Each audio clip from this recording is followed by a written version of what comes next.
dan sama teman-teman hikmah di sini. Mari kita ucapkan sekali lagi, remaja masjid itu keras semangat, remaja masjid itu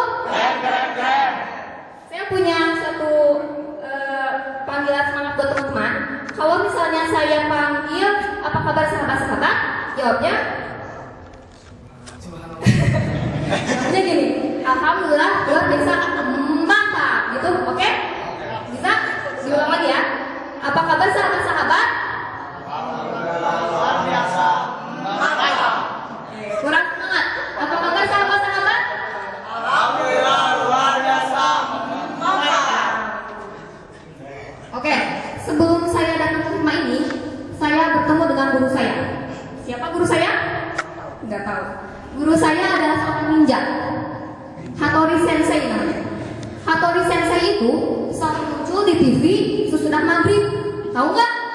Tahu nggak? Bukan. Hattori Sensei itu adalah kartun zaman dulu. Ada yang tahu? Ya betul, Ninja Hattori. Kata Hattori Sensei bilang, Sarah, kalau misalnya kamu nggak nervous di hadapan teman-teman hikmah nanti, saya akan memberikan satu jurus sama kamu. Terus saya tanya, guru, jurus apakah itu? Akhirnya Hattori Sensei itu memberikan jurus yang sangat itu agar saya tidak nervous. Jurusnya itu adalah jurus ninja.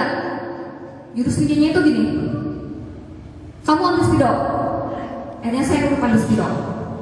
Tulis nama buah-buahan di tangan kamu. Akhirnya saya nulis nama buah-buahan yang banyak di tangan saya pakai spidol. Terus simpan di dada kamu buah-buahan itu yang ada di tangan kamu. Saya udah simpan di dada saya. Tutup mata kamu. Lalu buka mata kamu. Apa yang kamu lihat? Nggak lihat apa-apa, Sensei. Bukan gitu. Maksud saya, kamu anggap murid-murid kamu atau yang di depan kamu itu adalah buah-buahan. Seperti itu kata Sensei saya. Ini memang kedengarannya sangat kejam ya, saya menganggap teman-teman buah-buahan. Tapi di sisi lain, izinkanlah saya sebagai ketua buah-buahan untuk menyampaikan pengalaman-pengalaman saya selama ujian nasional.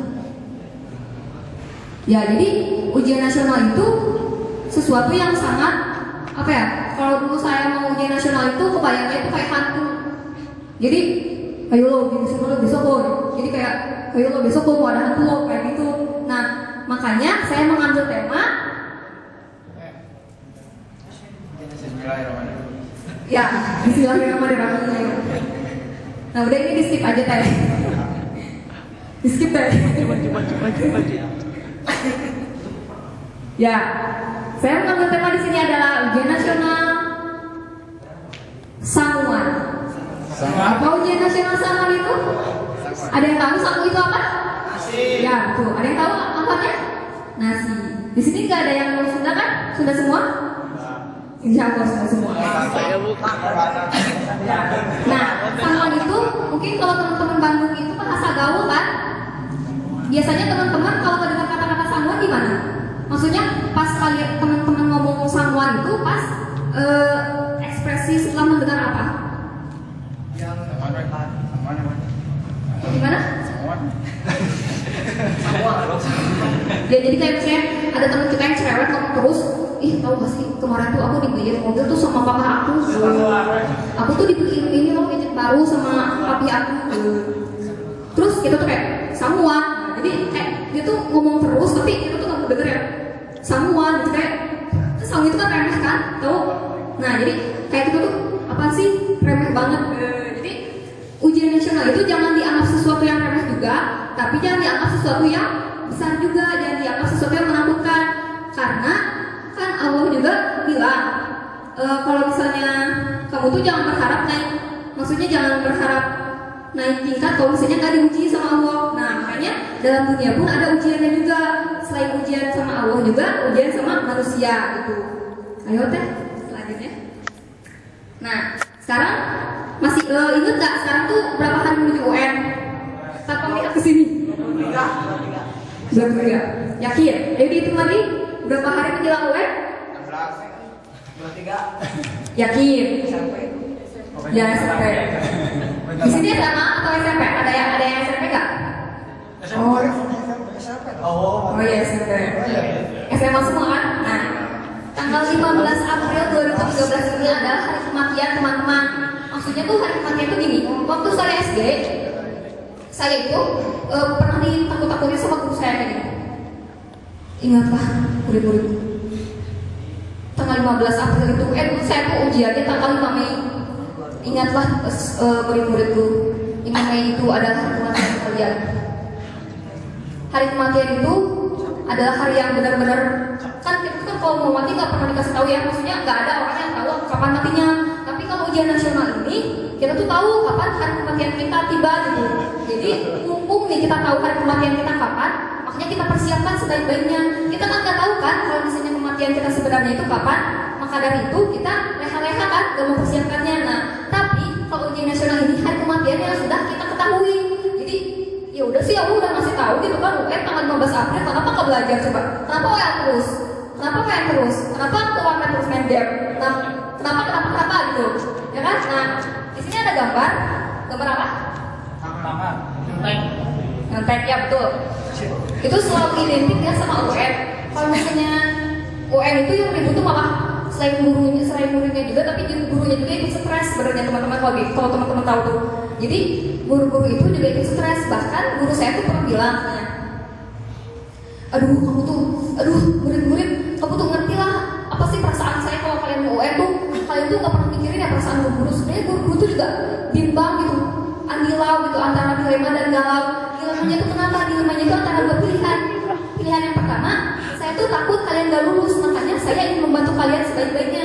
Tapi kalau saya membantu kalian malah leha-leha dan berpikir, yaudah sih pasti guru ngurusin aku, karena gitu kan? Nah, betul. Ujian nasional ini sangat erat kaitannya sama kejujuran. Ya, betul. Kejujuran itu adalah sesuatu yang mahal. Kalau dulu waktu saya kecil, pas pemilu tahun berapa gitu ya, ada slogan pemilu yang temanya itu, yang jargonnya itu, pokoknya di daerah saya tuh pemilu tahun segini jujur dan adil. Artinya jujur itu apa? Jujur itu bukan hanya sebatas kamu tadi ngerjain UN gimana? Gak kok, saya nggak nyontek, tapi padahal di dalamnya ada sesuatunya. Silakan. Nah, rasanya gimana kalau mau UN? Tegang. Khawatir. Yang namanya biasa aja. Tapi ini pembekalannya sudah kuat ya kalau yang biasa aja. Terus apa lagi? Takut. Terus apa lagi? Yang namanya? Galau. Tunduh. Apa lagi? Galau. Ya galau. Galaunya kenapa? Matematika. Dapat jawaban apa enggak? Terus yang lagi? Perasaannya kalau UN gimana? Oh, woles 4 hari doang. Patut dicontoh ya, 4 hari doang tuh, iya kan? Ya, cuma hasilnya ya. Mungkin ada yang komentar dulu nih, ada yang mau memberikan opininya, UN itu gimana sih? Kenapa sih harus ada UN atau gimana? Apanya mungkin ada? Boleh maju? Ya, Teh Sofa, Teh Fadila, boleh memberikan komentarnya UN itu bagaimana? Kenapa sih harus ada UN atau perasaannya gimana? Ya, UN itu gimana kan? Kan kita kalau dulu SMP, UN itu luar biasa, sangat-sangat apa ya, menakutkan. Tapi kalau sekarang karena terlalu sering ujian, ya terlalu banyak ujian. Dan hidup. Iya. Ujian nasional itu ajang presentasi tunjukkan Ada lagi yang ngasih komentar tentang UN? Ayo, Ivannya. Boleh? Silakan. Ya, Wes. pendapatnya bagaimana tentang UN? Jadi kalau Blocking. jadi kalau itu suatu ujian dari apa yang kita udah usahakan dari sebelumnya di final kalau mau lama kan final di UN-nya berapa, terus apa yang udah dilakukan sebelumnya itu ditunjukin pas UN-nya. Jadi kalau UN itu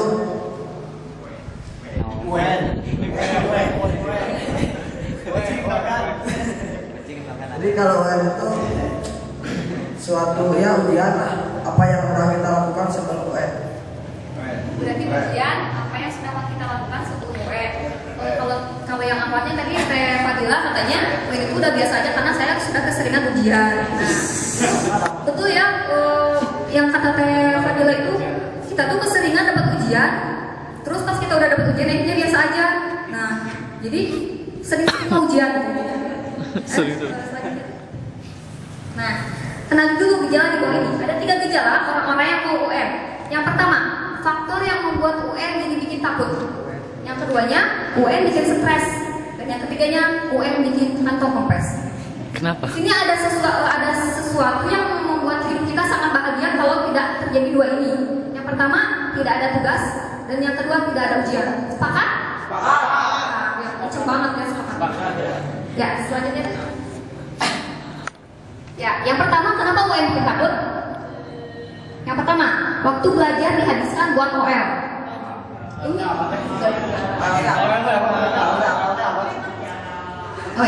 OL apa? Saya akan terangkan OL itu. Jadi OL itu gini. Saya punya adik yang sama-sama kelas 3 SMA. Adik saya itu ceritanya mau belajar buat listening. Teteh, saya dikasih software bahasa Inggris buat listening sama guru saya. Nah itu adikku, selamat belajar. Akhirnya adik saya itu membuka laptop, masukin CD, dan mulai listening. Aduh ini native speakernya gak jelas. Akhirnya dia pasang mode. Terus ya betul OL, dia buka Facebook. Terus ada ngechat, bincung suaranya. Ya. Terus pas dibuka chatnya dari siapa? Ternyata dibuka dari Pak Muji. Pak Muji itu siapa? Wali kelasnya. Beliau itu ngechat apa?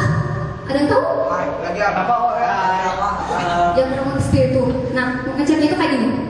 Hajar, udah belajar? Dia bilang, Teteh, saya malu banget Teteh. Muka saya mau ditaruh di mana? Nanti kalau saya ke kelas ketemu sama Pak Muji, bagaimana saya akan menjelaskan semua ini? Katanya. Makanya adikku, kamu jangan WA terus. Sini modemnya buat Teteh. Ya, Mus. Nah, yang kedua banyak berkhayal. Banyak berkhayal itu gini. Saya tuh kalau misalnya mau ujian, banyak berkhayal itu pasti andaikan saja ada Doraemon di sini, saya mau minta roti hafalannya. Kan Doraemon itu punya roti. Roti itu kalau bisa ditempelin sama soal-soal ujian, lalu kita makan, rotinya ditempelin ke jawabannya juga, kita makan, kita bakal inget kan semua jawaban-jawabannya. Nah, saya tuh sering berkhayal seperti itu. Terus berkhayalnya juga, ya kata adik saya tuh yang OL juga nih, yang tadi OL ketawa, katanya berkhayalnya tuh, kenapa sih enaknya jadi artis katanya.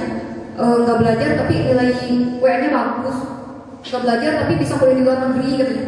Nah itu berkhayal orang-orang yang mau UN.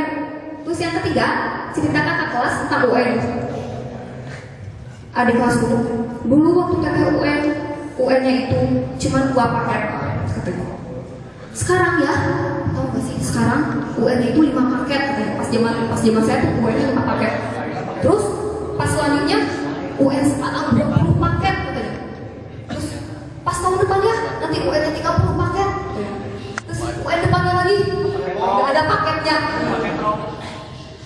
Yang keempat, banyak materi yang belum dikuasai. Jadi banyak banget anak-anak yang mau UN itu materinya belum terkuasai. Misalnya gini, saking stresnya si anak itu kayak mencari jalan pintas gitu. Jadi, aduh gimana nih? Saya bingung, matematika belum kukuasain semuanya, matriks dulu, terus yang buat anak IPS-nya, aduh ini gitu nggak balance gitu. Terus yang buat kimianya, aduh ini kok nggak kesetimbangan reaksi, aduh pokoknya saya bingung gitu. Terus yang sejarah, aduh Pangeran Diponegoro tuh meninggalnya tahun berapa ya? Jadi pokoknya banyak banget materi yang belum terkuasai. Akhirnya larinya kemana? Tahu banget ya. Larinya itu ke OL lagi. Iya, jadi saya pusing, saya galau, saya harus buka Facebook, saya harus buka Twitter. Akhirnya ngechat sama teman-teman sampai jam 11 malam. Wah hari ini saya jadinya nggak belajar deh. Ya Jadi dia masih ada hari besok, masih ada hari besok. Akhirnya hari besok itu adalah UN itu yang. Nah, paket UN yang banyak ini banyak kontroversial di antara dari murid dan guru-guru juga. Ada guru yang bilang gini, sebenarnya ya anak-anak, UN itu nambah dosa guru-guru. Kenapa bu? Iya, guru-guru tuh jadi membuat kalian untuk lulus dengan cara yang instan. Terus guru-guru tuh juga jadi stres gara-gara mikirin kalian yang UN kenapa yang pusing katanya. Paket UN yang banyak itu juga membuat orang-orang berpikir kayak Teh Fadila tadi, ya malas aja sih mau UN berapa paket juga asal kita belajar, bukan? Nah, mungkin Teteh mau cerita di sini sedikit ya tentang RSBI, kenapa dibubarkan. Nah, ya. Lanjut. Yang pas 3 SMP. Silakan. RSBI itu dibubarkan. Jadi kayaknya mah kan RSBI itu buat orang-orang nubung halanya. Bisa antara orang-orang kaya tapi rada otaknya rada di ini ya. Tapi kalau orang-orang yang kurang mampu tapi otaknya tinggi jadi nggak masuk kan, jadi Yang banyak yang mau komentar tentang RSBI, ya yang di tengah, yang di pinggir juga boleh. Ayo ada yang mau komentar tentang RSBI? Enggak. Fadila? Sudah diwakilkan sama Tito. Jadi RSBI itu katanya gini. RSBI itu rintisan sekolah berstandar internasional. Harusnya itu yang namanya rintisan sekolah berstandar internasional, semuanya pelajarannya semuanya itu pakai bahasa Inggris. Soal-soalnya juga pakai soal-soal Cambridge. Tahu soal Cambridge? Jadi kalau misalnya kita ujian dengan soal itu, kita kalau mau sekolah luar negeri nggak pakai ijazah dari situ, kita nggak usah urus-urus yang lainnya lagi kayak tes-tes gitu. Nah tapi RSBI ini malah dipakai buat ajang mencari uang dari sekolah-sekolah gitu. Makanya paket UN yang banyak itu kata orang-orang tuh ada yang bilang ini juga, asal kitanya belajar, saya tantang UN berapa paket, mau 50 paket boleh saya jabani dulu. Asal kitanya siap, asal kitanya yakin, mau UN 30 paket, 50 paket, mau 1 paket, pokoknya mau beberapa paket juga. Kalau misalnya kita yakin mah ya woles aja kan, kata-kata yang tadi pakai putih betul, woles aja mau UN berapa paket juga. Kalau misalnya ada yang mikir gini, yang uring-uringan, ih pemerintah tuh geluh ya, bikin soal UN 20 paket, mau-maunya, ih capek-capek. Ya pemerintah ini kan yang capek, kalian kan tugasnya cuma betul belajar, yang kerjain soal. Ngapain kita mikirin pemerintah yang capek bikin soal UN coba? Karena yang paket UN banyak itu bukan tugas kita yang ngeluh gitu. Sebenarnya pemerintah itu pengen menguji seberapa besar gitu kejujuran kita dalam UN. Kita selanjutnya. Nah, kenapa UN bikin stres? Kalau soal UN itu susah. Kenapa soal UN itu susah? Karena soal UN itu adalah meneliti gejala-gejala yang ada dalam soal. Jadi gejala ini tuh apa gitu. Jadi kita tuh harus mengidentifikasi gejalanya apa, obatnya apa. Akhirnya kita bakal tahu jawabannya gitu, jawaban dari soal tersebut. Terus yang keduanya tekanan orang tua dan guru. Orang tua tuh gini, pokoknya mama nggak mau nganggap kamu anak lagi kalau kamu gak lulus UN. Terus tekanan dari orang tua, dari ayah tuh dulu tuh selalu lulus UN, ujian tuh di atas 6 semua, di atas 60. Gak pernah ada riwayat keluarga ayah tuh yang guru tuh gak pernah ada yang gak lulus UN gitu. Keluarga ayah tuh semuanya tertanda lulus UN semua. Pokoknya itu tekanan batin banget gitu ya, nggak batin gitu ya UN tuh. Terus dari guru juga, guru saya tuh kan bilang gini, awas ya kalian, guru tuh udah berusaha maksimal membantu kalian buat lulus UN, tapi awas kalau kalian gak lulus UN. Jadi kayak mengancam. Ada yang pernah merasakan seperti itu? Enggak, dari saya aja ya. Yang keempat, yang ketiga adalah waktu main di Persita. Ada yang merasakan hal itu? Ya betul. Waktu main di Persita, pas mau UN, gimana ya? Saya soalnya emang gak suka main. Ada yang mau cerita tentang yang suka main terus tiba-tiba ke kamar? Ya, jadi mungkin saya akan mengambil kisah dari seseorang yang dulu tuh waktu saya SMP, teman saya tuh ngajak main. Kan kalau cewek-cewek itu kalau ngobrol kan biasanya kayak main ke rumah aku, kita masak-masakan. Main ke rumah aku, kita patungan, kita beli bakso. Kita mau bakso, kita mau rujak. Terus saya tuh selalu menolak, maaf, saya nggak bisa. Saya tuh selalu yang menolak ngajakin teman-teman saya yang mau ngajak main gitu. Terus waktu SMP juga pernah diajakin, Sar, kita main yuk, kemana? Ke situ tuh kita nongkrong. Gitu. Ngapain ini kan kita lagi UN? Itu Sar, justru UN kita manfaatkan waktu ini sebaik-baiknya. Terus saya tuh yang di dalam hati, sebelum UN. Jadi ambigu lah itu kata-katanya bagi saya. Nah, waktu main di Tersita ini membuat orang-orang itu jadi kayak ini UN tuh kayak beban gitu. Apalagi yang suka nonton film kan, yang suka seharian tuh di depan laptop aja ngoprek gitu apa nggak jelas. Nah, betul ya itu yang menyuntikkan dia itu berarti betul. Betul? Ya betul. Bisa diceritakan kepada teman-temannya? Bisa. Gimana ceritanya? Buat menjadi inspirasi buat teman-temannya. Ceritakan yang tadi ngoprek-ngoprek di depan komputer yang mengganggu saya lagi seneng-seneng ngoprek-ngoprek gitu. Ayo cerita gitu. Ya menjelang UN tuh waktu buat lebih tahu dalam laptop mempelajari yang kita senangi itu Tersita.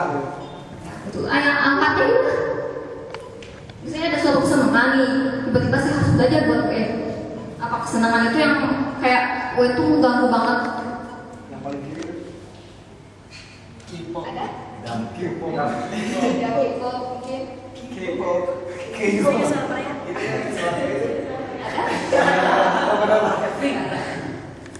Ya, waktu main jadi Tersita itu karena UN katanya. Yang terakhir kalau nggak lulus malu. Ada cerita juga ke SMA. Jadi ceritanya tuh gini. Teman saya, kakak kelas saya tuh, dia tuh seorang yang sangat pintar.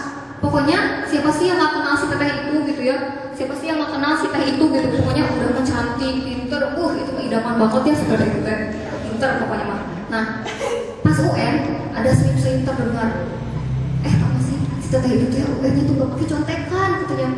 Tau gak sih sampai apa coba? Sampai dia tuh kan lulus UN. Dia lulus UN katanya.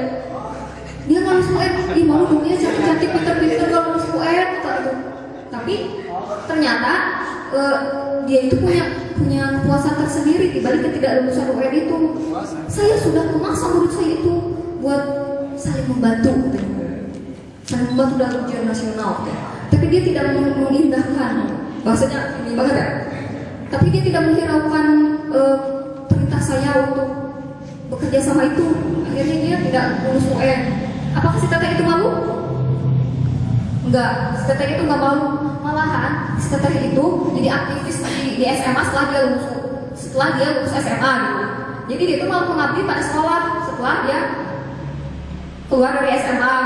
Nah, jadi kalau niatnya buat kalau nggak lulus UN itu saya malu itu, tolong diluruskan lagi. Misalnya kalian ke warung, tapi disuruh mama ke warung, tapi itu ada warna tuh, jadi belok lagi gitu ya. Tolong diluruskan lagi semua itu gitu.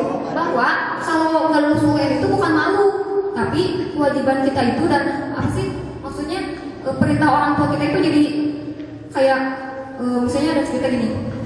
Nah, tolong seberangin saya nggak bisa nyebrang nak, kaki saya gemetar kalau jalan di banyak mobil gitu. Terus si anak itu berusaha buat nyebrang, tiba-tiba dari ujung sana tuh datang teman-temannya segerombolan, hey bro, mainin bro, dadanya ya, akhirnya pergi si anak itu. Jadi itu intinya gitu. Jadi ketika kita tidak lulus UN itu bukan malu, tapi malah jadi kayak tanggung jawab kita itu kayak terputus gitu. Orang tua ngasih kita, nah kamu tuh harus jadi anak yang pinter, kamu tuh harus sukses gitu. Tapi dia tuh kayak yang maaf mah, saya tidak bisa melakukan apa yang mama pengen gitu. Nah itu jadi kecewa kita tuh kayak Allah juga kan kayak memberi kita ujian. Kita tuh kayak lagi naik gunung, pas di tengah-tengah kayak itu tuh ada motor akhirnya kita naik motor itu instan gitu ya. Nah jadi akhirnya pas instan itu si motornya itu kehabisan bensin, akhirnya jatuh lagi. Nah mungkin seperti itu UN ya, kalau niatnya itu karena gak usul itu karena mau gitu. Nah selanjutnya, nah yang ketiga, kenapa UN bikin kantong kempes? Yang pertama, buat beli pensil board yang benar-benar asli. Jadi gini ceritanya, waktu ujian nasional SD, saya itu namanya apa ya? UMP, kalau nggak salah, ya itu. Nah pas UMP itu guru tuh kayak memeriksa, Sarah pensil kamu palsu, ayo beli lagi. Terus saya udah coba, Sarah ini ujian kamu yang kedua, dan setelah kami periksa memakai scanner, akhirnya pensil kamu dinyatakan asli bu, palsu. Yang ketiga juga, Sarah pensil kamu ya asli. Akhirnya setelah sekian kali memilih pensil itu harusnya benar-benar asli gitu. Sampai ada UN yang kurang persiapan, akhirnya memakai pensil mekanik. Tahu pensil mekanik? Nah, pensil mekanik yang diisi pakai yang jetrak-jetrak gitu. Ada kalau macet, pensilnya potong, ini lagi ngebulodin, pensilnya jetrak. Perasaannya tuh pas potong tuh, pokoknya gitulah, gak bisa diungkapkan. Yang kedua, beli buku latihan UN yang bermacam-macam edisinya. Kalau beli buku UN ini, yang dirasakan oleh saya adalah mencari yang ada bonus ini. Ya, itu. Kalau misalnya nggak ada bonusnya, saya balik lagi. Terus ada saya waktu saya SMP, waktu saya SMA, apa SMP? SMA, ya, waktu SMA. Saya mau nyari buku yang ada kunci jawabannya. Setelah saya mendapatkan buku UN yang ada kunci jawabannya, teman saya bilang, Sarah, ini ada buku UN yang ada CD-nya. Akhirnya saya balik lagi ke toko buku, ada membeli buku UN yang ada CD. Akhirnya kantong saya terkuras dengan membeli buku UN gitu. Padahal belum tentu sama saya itu terisi semua. Tapi yang namanya buku UN, berarti kan kita tuh kayak membeli sebuah tanggung jawab. Ini tuh kayak tumpukan tanggung jawab yang harus kita kerjakan gitu. Kita kayak menanam benih, tapi kita nggak mengurus. Kita beli dengan uang kita, dengan usaha kita, tapi kita nggak mau ngurusnya gitu.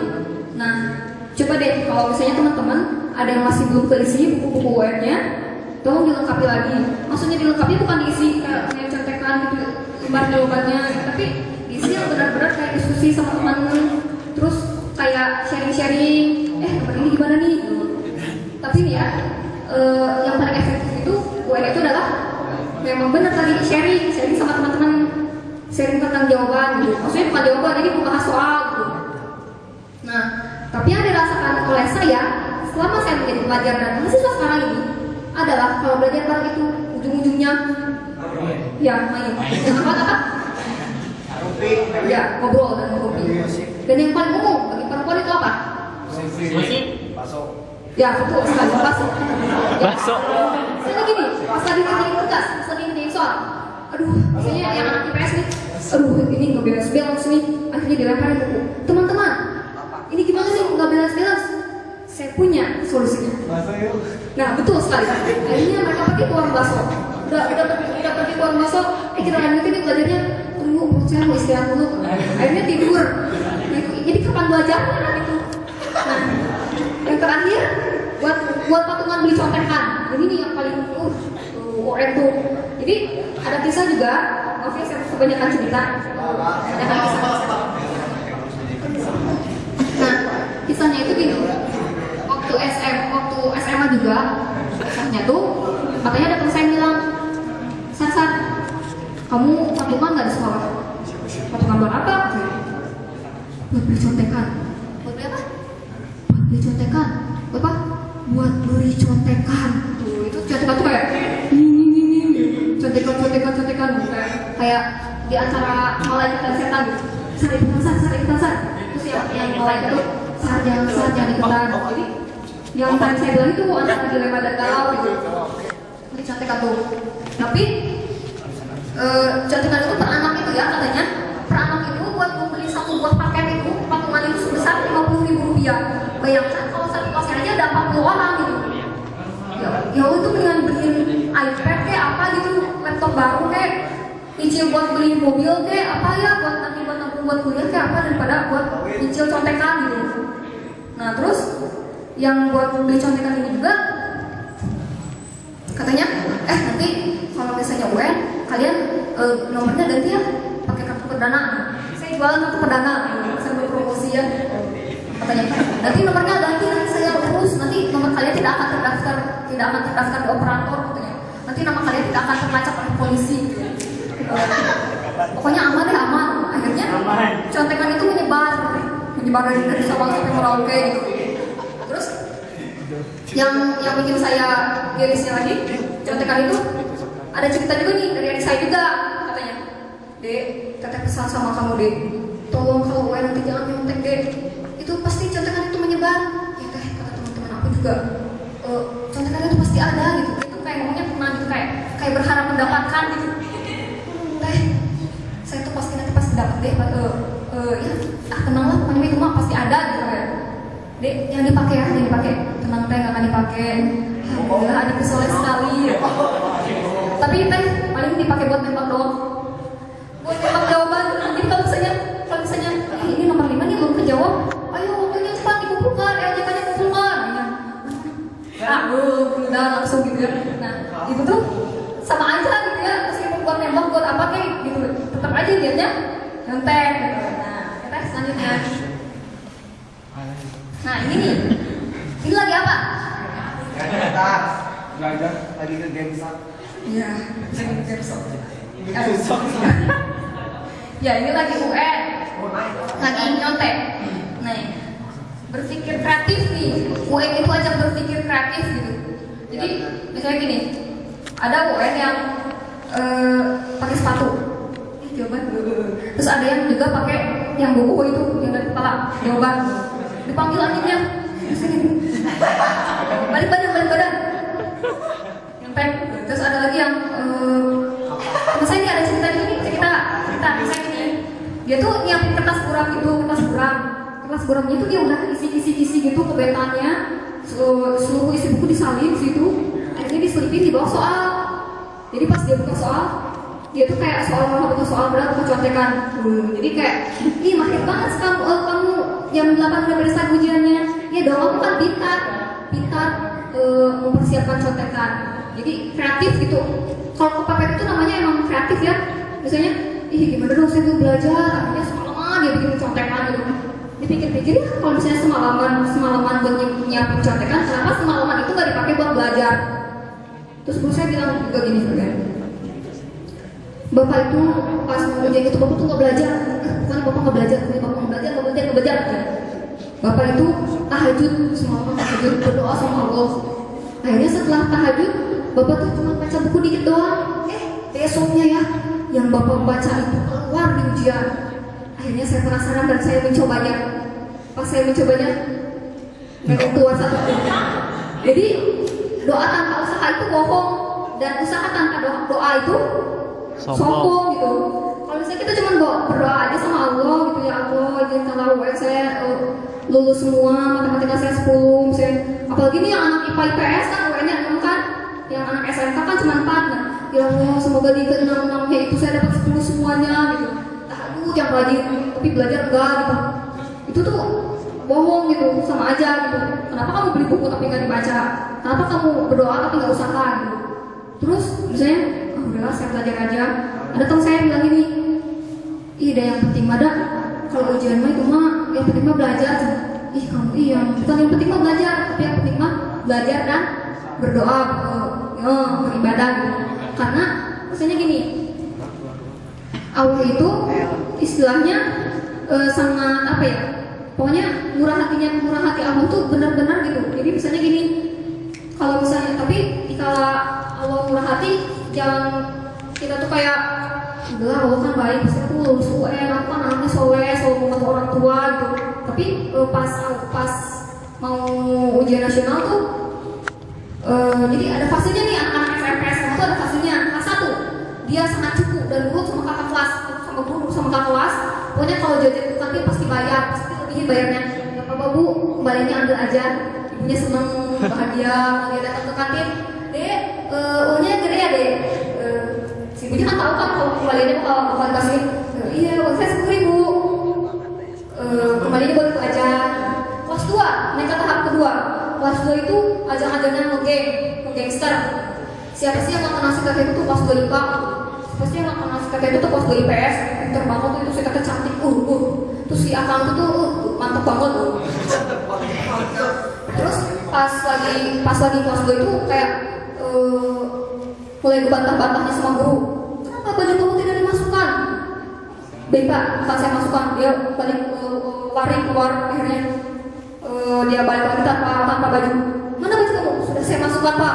Jadi zaman kelas gue itu zamannya bantah gitu, zamannya kalau jajan nggak bayar, zamannya kabur-kaburan gitu dari sekolah. Nah, naik lagi nih ke tahap 3, kelas 3 itu zamannya anak-anak itu pada insyaf, ada insyaf. Jadi teman-teman saya kelas 3 tuh yang dulunya kelasnya ada lipstick, make up dan sebagainya itu benar kenal sama Al-Quran di dalamnya ada Al-Quran gitu. Misal saya mau UN, saya juga mau UN. Biasa saya mencoba. Akhirnya dia tuh setiap kali sholat duha, setiap sholat minta doa sama guru-guru, ibu doakan saya. Terus kok ke ibu kantin, ibu maaf dulu saya suka ngutangin ibu katanya. Nah jadi masa-masanya itu seperti pas kelas 3. Tapi bayangin aja nih, bayangin ya. Misalnya orang tua kita nih, bagus ya bayangin. Keren. Ya bayanginnya tuh kayak gini. Orang tua kita, misalnya kita gak pernah ngebantuin orang tua, tapi sekalinya kita pengen sesuatu, kita yang minta langsung gitu. Mama, saya pengen beli motor. Teman-teman saya sudah banyak yang punya motor, tapi saya belum pernah punya motor. Mama, saya pengen BB yang baru mah. Teman-teman saya HP-nya udah canggih-canggih, saya masih ini aja. Ini HP ini cocok buat ngelemparin adik mah. Karena saking gedenya, saking jadulnya. Akhirnya si anak ibu itu, ngapain kamu minta ke mama aja minta tolong kamu ada ini. Mama minta cuman minta nyapuin halaman aja kamu nggak mau. Mama cuma minta kamu ke pasar aja kamu. Nah itu sama halnya kayak Allah gitu. Misalnya, nah itu cuma butuhnya doang ke Allah, tapi pas nggak ada butuhnya, mulai ngos lagi gitu. Ya pas mau ujian, kayak rajin banget ya Allah. Izinkanlah ujian saya nilainya bagus, izinkanlah ujian saya pokoknya nilainya bisa membahagiakan orang tua gitu. Tapi pas sebelum mulai itu kayak sholat boy, entahlah nanti masih ada bisa kan? Sholat boy. Sholat itu nomor 2, nomor 1 itu syahadat. Ya Allah, anak-anak zaman sekarang tuh ya kalau dibilang itu ngeyel artinya. Jadi Allah itu jangan gitu. Itu cuma intermezzo, jangan dianggap benar ya, jadi Allah itu yang benar-benar ini hamba-hambanya yang benar-benar berusaha gitu. Jadi Allah itu memang Allah itu tidak melihat hasilnya, tapi melihat usahanya, prosesnya. Tapi jangan mentang-mentang cuma prosesnya doang gitu. Ya udahlah, saya udah berusaha ini, ya Allah ini cuma usaha saya cuma segini gitu. Kenapa kalau misalnya kalian nggak bisa mendaki gunung sampai puncak, tapi kalian tuh setelah di tengah balik lagi gitu? Kenapa kalau kalian emang mampu, kenapa nggak langsung kerja sekalian gitu? Kenapa kalau emang bisa menyelam sedalam-dalamnya ke lautan, kenapa nggak cuma kecepak-cepak doang, asal kaki doang gitu kan? Nah itu, berpikir kreatif pada saat ujian nasional itu menyebabkan global warming gitu, menyebabkan rusak gitu, banyak berantakan di kelas gitu. Apa coba? Ya, banyak sampah kertas, tong sampah dan sapu baju. Sama dong ini jawabannya nih. Yang tadi ini aku paket B, sama ini. Sama enggak? Enggak beda. Udah gitu kalau seharian. Ya ampun, paket saya beda sama teman saya, tapi saya tidak pakai kayak teman saya. Kayaknya galau di situ. Jadi intinya contekan itu malah membuat galau, malah hati itu gak tenang, malah itu kayak asa tadi terbut nyontek ya, padahal aku tahu tuh jawabannya udah mau A, dapat contekan jawabannya B, malah juga jawabannya B, jadi B rugi gitu ya. PTS aja. Nih, gimana caranya biar kita nggak terkena 3 gejala tadi? Yang pertama, apa? Beribadah, ya betul. Yang tadi sudah dijelaskan ya, beribadah. Yang kedua jangan lupa juga belajar. 3, ya apa maksudnya cari saingan? Ada yang tahu? Bukan itu.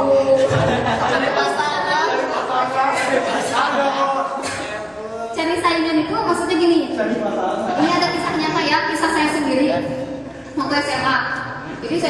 yang dulu tuh orangnya tuh nggak suka bergaul gitu. Saya tuh orang yang termasuk tertutup. Jadi kalau misalnya ada orang ketawa, saya malah diem. Kalau misalnya ada orang diem, saya ketawa. Jadi kalau misalnya ada orang yang ngobrol gitu, saya lebih suka menyendiri. Kalau ada tugas kelompok, saya lebih senang kerjain tugas saya sendiri gitu. Kalau ada orang yang ketawa-ketawa senyum-senyum, saya lebih suka sendiri. Jadi intinya saya tuh jarang punya temen gitu, jarang punya yang maksudnya orang main soulmate gitu. Jadi akhirnya pada suatu hari gitu ya, kita tuh sama-sama pertama tuh saya tuh nanyain, San, kamu tahu nggak grup band ini? Tahu itu favorit aku banget. Bener tuh keren banget itu personelnya katanya. Akhirnya kita tuh jadi soulmate gitu, jadi soulmate. Tapi di balik soulmatean kita itu ada persaingan di dalamnya. Persaingannya itu persaingan apa? Ya, persaingan apa? Ada yang tahu? Persaingan dalam prestasi itu. Pertama, persaingan kita itu adalah ranking kita saling kejar-kejaran. Dia ranking, misalnya dia ranking 1, saya kejar akhirnya. Artinya ranking kita kejar-kejaran. Yang kedua, prestasi dalam hal nyari beasiswa. Pertama, kita dapat beasiswa bareng.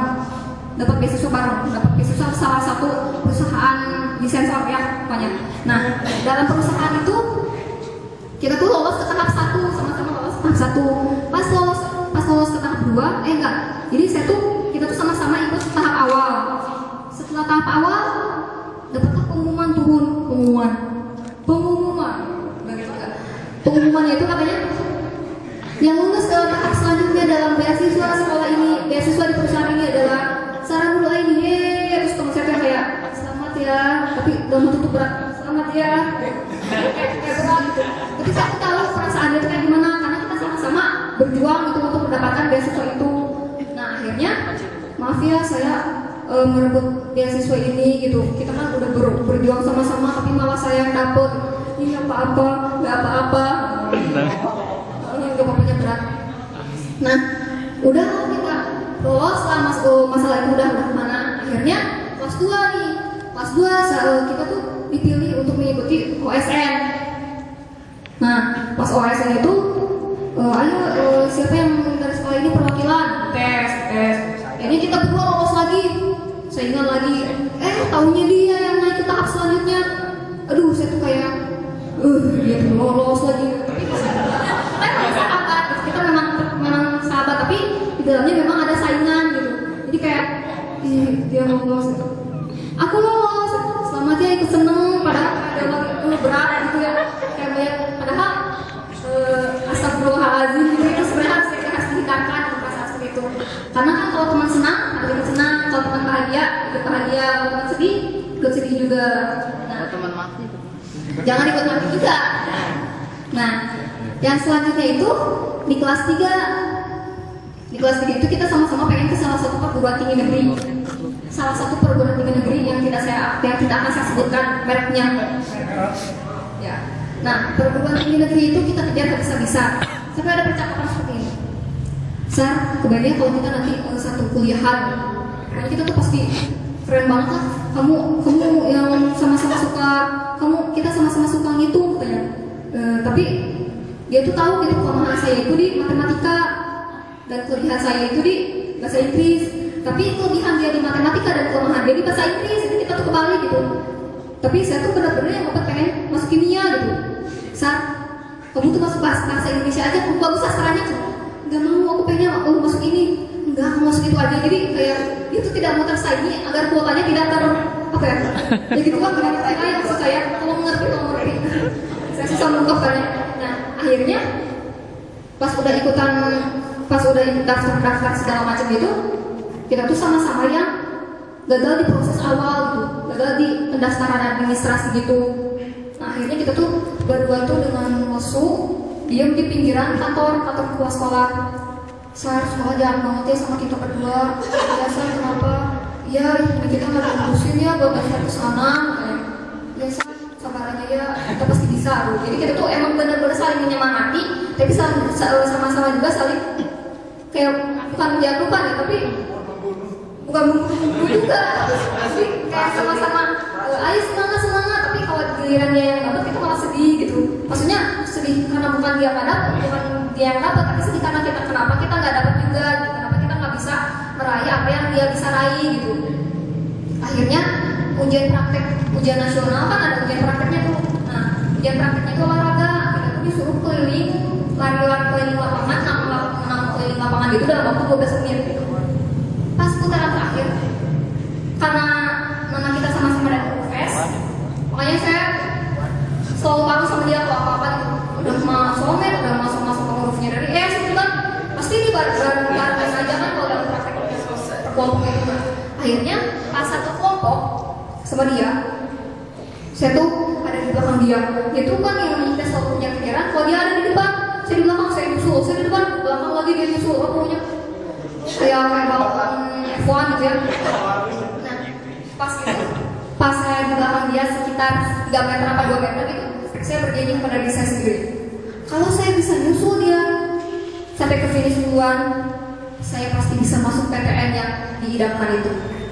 Enggak, bukan gitu kan, soalnya PTN yang diidamkan itu kan proses awalnya gagal ya.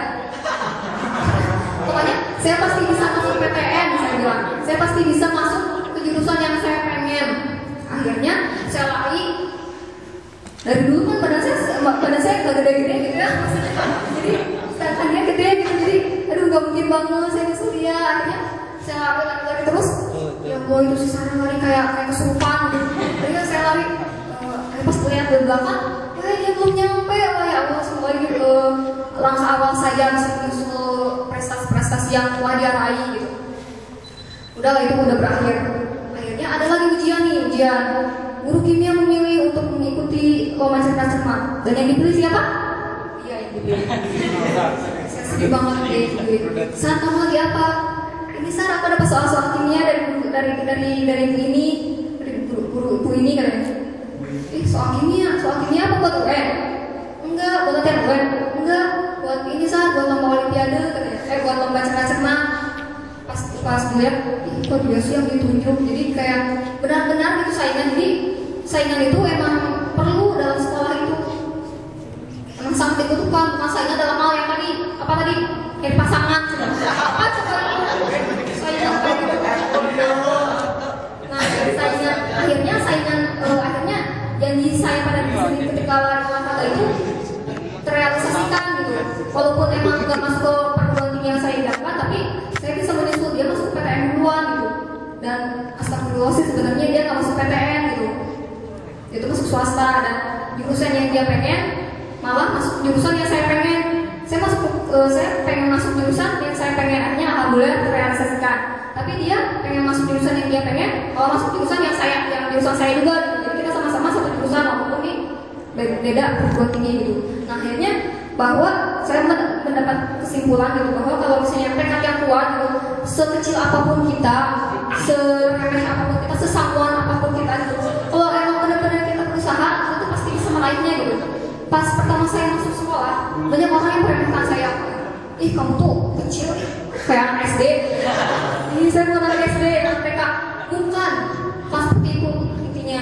Jadi kalau saya ada orang yang badan gue bagus, tinggi, pokoknya lebih tinggi lah daripada kamu. Terus kalau misalnya ada yang nanya sama kita, ih kamu tuh tingginya sama tuh kayak si Sarah. Jangan, terus dia tuh kayak sakit hati gitu. Jadi itu tuh sebenarnya buat motivasi buat kita juga, selain saingan. Terus selain saingan dan meremehkan itu malah membuat kita menjadi bangkit gitu. Oke, tunjukin body buat tunjukin prestasi. Jadi